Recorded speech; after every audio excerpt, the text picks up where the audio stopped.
All right, during this season of giving, the ABC 57 News team is shining a light on our local holiday heroes, Michiana charities and volunteers who are dedicated to helping others in need. And right now, my co-anchor, Berrien County is live at Emergency Shelter Services in Benton Harbor, where they are trying to raise $100,000 by Christmas. That is a big goal, Brian.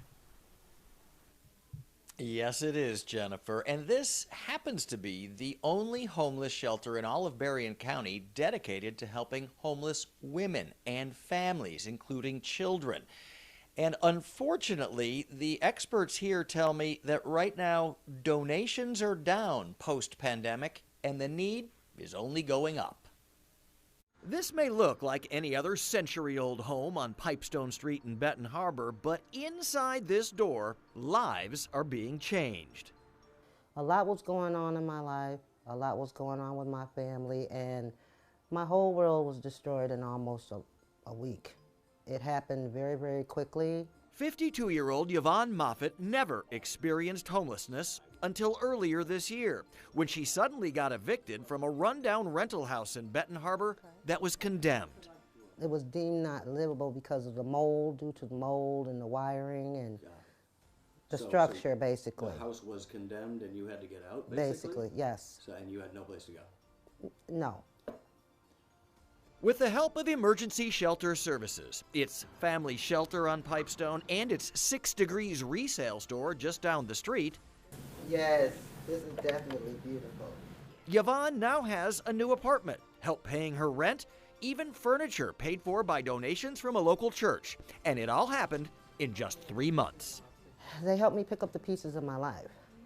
Starting life over again at 52 was not easy, but with their help and their support, it gave me a lot of power to fight back, to get back up out of that hole. It was a saving grace, actually. It gives me so much joy and happiness to see Miss Moffitt back on her feet. Rochella Hawkins has been the executive director at Emergency Shelter Services for 25 years. She gave ABC 57 a tour of the facility earlier this month. This is our kitchen where we have fed many, many, many, many, many people. The kitchen definitely needs a makeover, and they got an estimate of $80,000 from a local contractor for the renovations. One reason they're trying to raise $100,000 this month through their Home for the Holidays program. We need money. Now that we're at the end of the pandemic, there's been a decline in giving, which is understandable. The inflations, the cost, everything is on a rise. Did the pandemic make the homeless situation worse, in your opinion? Has it improved since the pandemic eased, or is it still the same? It's worse. I've never seen it this bad. More and more people in need. More and more people in need. Trauma, mental illness has really been on a rise these last year or so. For whatever reason, especially in our Black and brown families, it's really, really bad.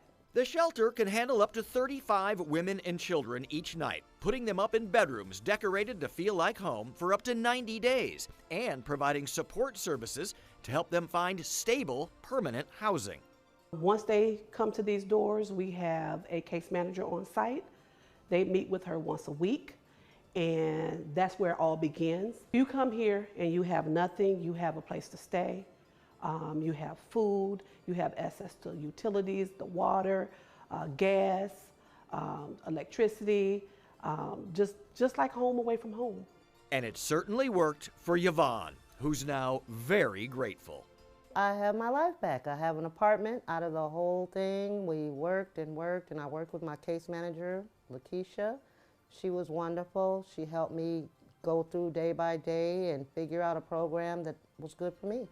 And this sign, hanging over the mantel near the festive Christmas tree, reading, "Today you are exactly where you are supposed to be.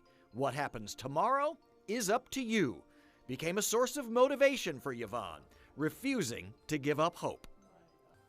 Gladiator, and I'm going to fight to get my life back. That's what that meant to me. And you did? Yes, I did. Yes, I did. I'm living comfortably right now, and I'm so very, very happy, and I'm so blessed. I just thank God for everything that they've done for me, and I appreciate these ladies. They like family. They're like my family now.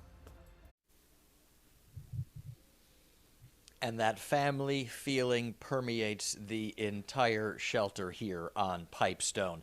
The 6 Degree resale store does accept donations, things like furniture, clothing, and other items. All the proceeds there go to help keep this shelter up and running. But what they really need right now is money. And if you'd like to help more women and families get back on their feet this holiday season, you can help by donating to their Home for the Holidays fundraiser. They're trying to raise $100,000 this month, and we've got a link to that fundraiser on our website at abc57.com if you'd like to check it out. For now, reporting live in Benton Harbor, I'm Berrien County, ABC 57 News.